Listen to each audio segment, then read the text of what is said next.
Hey guys, what's up? It's Greg here on the Vinyl Rundown. This is a contest, and it's all about the holiday season. It's peace, love, and joy.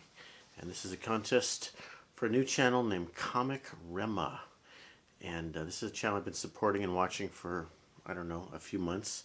He's a young man here in Los Angeles, like me, and he has some interesting eclectic taste in music. He shows some good jazz. He has really good graphics and production editing on his videos, and he does a lot of stuff that is not only jazz but other styles of music, and he has a whole spiritual bent to his channel.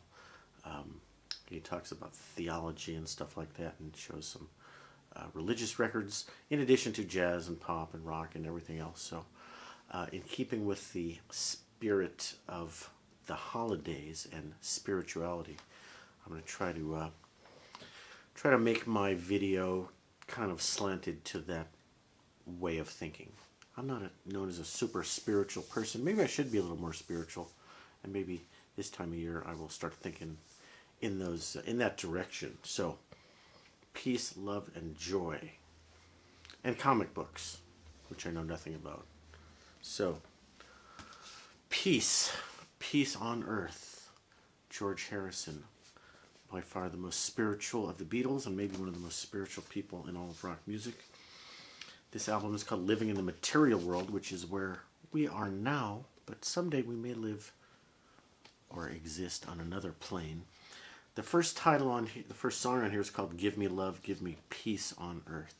I'm using that as my entry for peace, but a lot of stuff here that really reflects George Harrison's spirituality.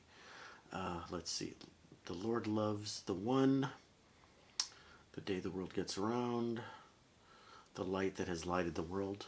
I could have done the whole contest with this one record because of all the George Harrison-y spiritual stuff. A lot of Eastern spirituality.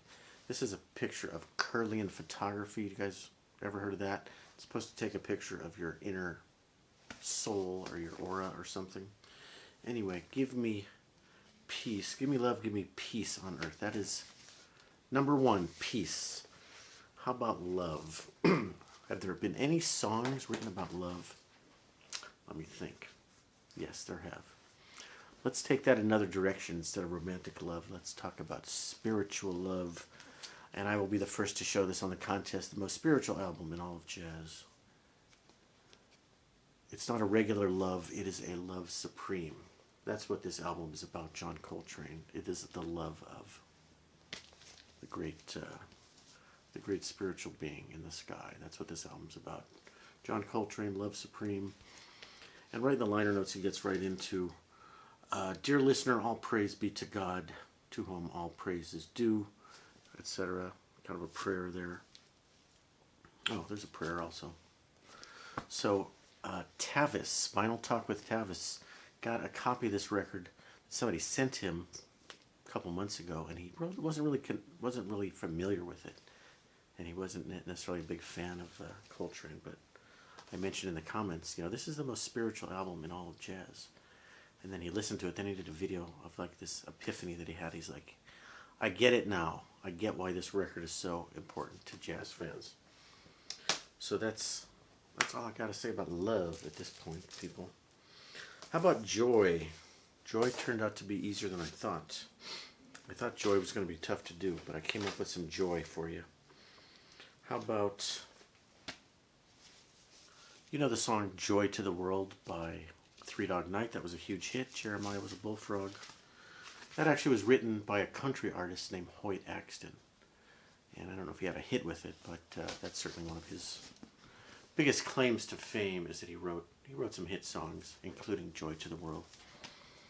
I saw the song Joy to the World performed at a club right down the street here about a month ago.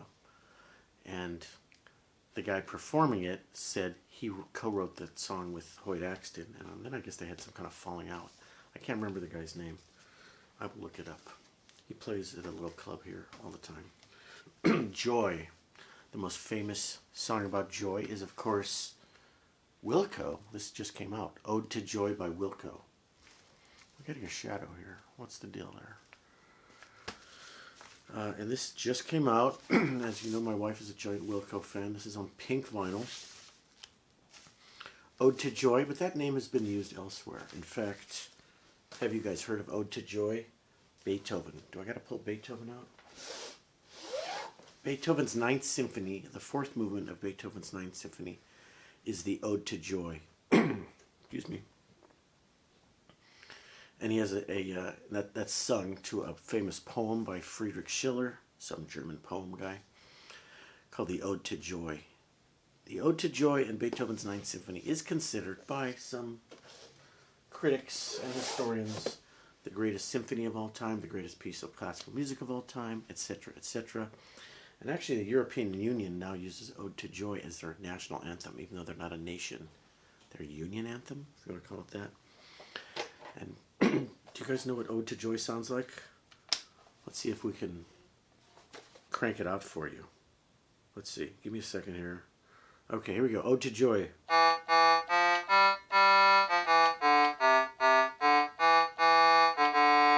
Yeah, that's it. Imagine that sung by a giant chorus and an orchestra of 100 or so people. Much grander than my little Casio. I've been getting copyright hits when I play little tunes off YouTube, so you're going to have to hear me play all this stuff. Ode to Joy, Beethoven, one of the greatest pieces of music ever written. And I don't have an LP just of that Ninth Symphony. I just have it on a collection of all 9 symphonies. Okay, what else? Light. Now show a record or talk about light.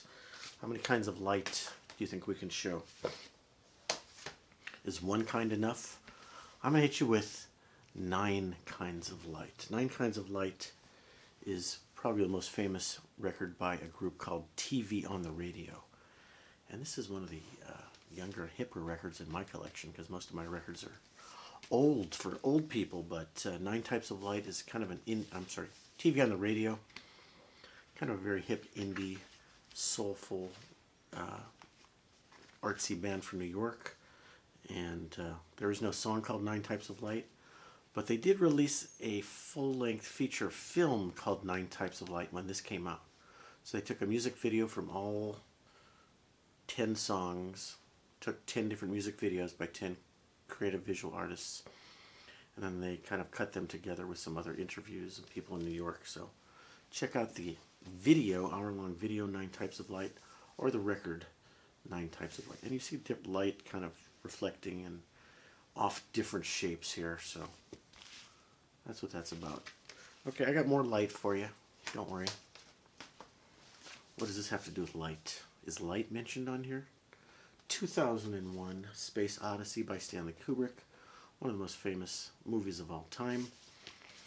And one of the weirdest pieces of music on here is called Lux Eterna by Georgi Ligeti. Lux Eterna, that means eternal light, and I think that's from some religious prayer, but the piece of music itself is very eerie. It's got something called, what the heck is it called? I don't know. When all the instruments are kind of playing in weird tone clusters and you can't really make out the melody, you can't really make out, it's eerie. It's freaking very strange and eerie, but great piece of music to go with a great movie. 2001 Space Odyssey. Okay, there's more. Okay, did we do peace, love, joy, light, comics? I know nothing about comics. I don't collect comics. But I have a book by one of the most famous comic book authors in America. Do you guys know? Let's do it this way. Do you guys know R. Crumb? R. Crumb, super famous comic book guy. What does it say about him? Leading cartoonist in American underground comic movement. Idiosyncratic storytelling, uncompromising subject matter. Created Zap Comics, the iconic Keep on Truckin' t-shirt that virtually took over the 1970s. I had probably 5 t-shirts and posters that said Keep on Truckin'. And the famous cover art Cheap Thrills by Janis Joplin. But he's also a big fan of blues music. So he did basically a book on blues musicians All the famous blues musicians that you can think of in his famous comic book style. Let's pick out a couple to show you. There's Rube Lacey. Okay. Let me pick out a good one that you guys will recognize. Big Bill, Blind Gary Davis, Charlie Patton. That's one everybody should recognize. Charlie Patton. In the famous comic book style of R. Crumb. But this is a great, Son House. So, not a comic book, but in the style of comic books. There's jazz people in here too. Eartha Hines and Muggsy Spanier. And who else? Oh, there's kind of three parts to this book. Blues, jazz, and bluegrass. So the last part of the book is bluegrass people. Anyway, R. Crumb. Comic Rhema. Thank you again, Comic Rhema. R-H-E-M-A. I don't know what Rhema means. We're going to get to meet someday because we're in Los Angeles. And keep watching his channel. Please subscribe to Comic Rhema. And thank you for coming up with an unusual contest, because this contest was not about him and his subs. It was not celebrating how many subs he has. It's celebrating the season and the great things about the joy of the season and the spirituality and all that stuff. So thank you, Comic Rhema. Thank you guys for watching, and signing out. Greg. The final rundown says, Happy Thanksgiving, Happy Holidays.